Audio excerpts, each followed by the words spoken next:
How did a brutal mountain war fought 180 years ago decide that Ladakh would be part of India?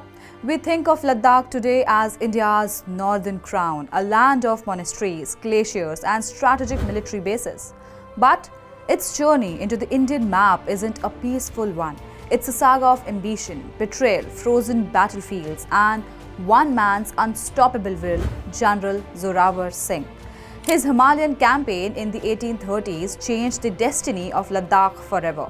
But behind this conquest was a much larger story, one of trade rivalries, empires clashing in thin mountain air, and the politics that still shape India's borders today. Hello viewers, I'm Kavya Khandelwal and you're watching The Edge. So let's go back 2 centuries to a time when Ladakh was an independent Buddhist kingdom and a Dogra army was about to rewrite its fate. Picture this, it's the mid-1800s. Ladakh isn't Indian territory yet.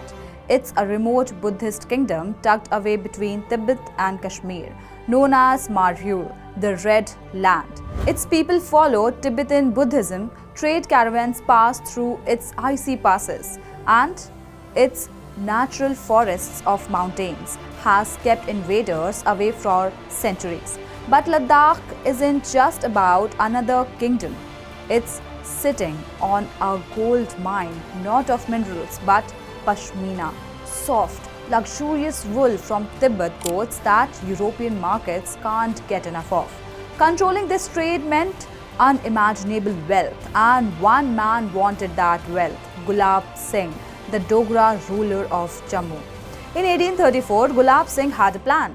He wanted Ladakh not just for trade but to extend his influence towards Tibet and Nepal and possibly create a united front with Gorkhas against the expanding British Empire.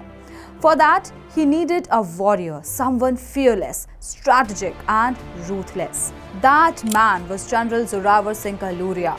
But here's the catch, Ladakh wasn't easy to conquer.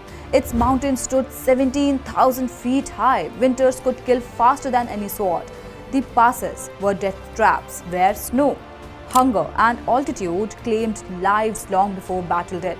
Most empires, the Mughals, the Sikhs, the Central Asian Khanates avoided invading it. But Zorawar Singh was in most empires.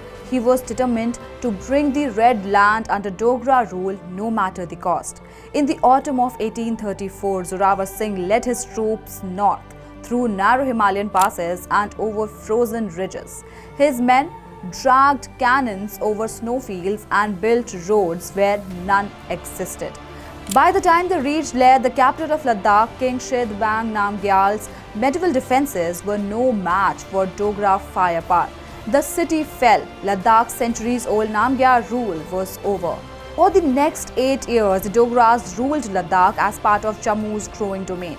But Zorawar Singh's hunger didn't stop there. He turned his sights east towards western Tibet, a region sacred and strategic. In 1841, he led his army beyond the Himalayas, capturing Lake Mansarovar and parts of Tibetan territory. But his bold move woke up a sleeping giant, the Qing Empire of China. These Chinese responded with overwhelming force. In the brutal winter of 1841, Zorawar Singh's army was ambushed and shattered at Ladakh. On December 12, 1841, the legendary general was captured and beheaded. His severed head was paraded as a warning, but his legacy was just beginning. With Zorawar Singh gone, Tibetan forces pushed west to reclaim Ladakh. The Dogra rule seemed on the brink of collapse. But Gulab Singh wasn't done. He sent a fresh army under his nephew Diwan Hari Chand, a fierce commander who swore vengeance for Zorawar's death. The two sides clashed in Chushul, a windswept valley near Pangong Lake. In a stroke of genius, Hari Chand ordered a dam built upstream to flood the Tibetan camp. As water surged into their trenches, chaos erupted. The Tibetans fled and Dogra troops launched a decisive assault. Among the captured was General Ragasha, the Tibetan commander. On Hari Chand's order and in revenge for Zorawar Singh, Ragasha was beheaded on the battlefield. The war ended soon after. On September 17, 1842, the Treaty of Chushul was signed. Tibet agreed to respect Ladakh's borders and never again challenged Dogra rule. The Buddhist kingdom was now firmly part of the Dogra realm. But the story doesn't end there. After the First Anglo-Sikh War in 1846, the British annexed the Sikh Empire.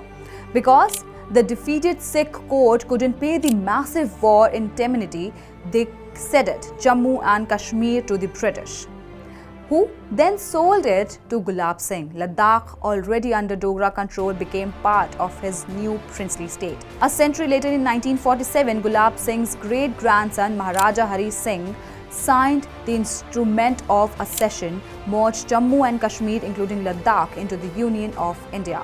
The battles fought in those icy valleys didn't just redraw maps, they shaped the geopolitics of the Himalayas for centuries. Ladakh's journey into the India wasn't just a historic event, it was written in blood and snow, forged by ambition, sacrifice, and the determination of a few men who refused to bow to mountains, empires, and destiny itself.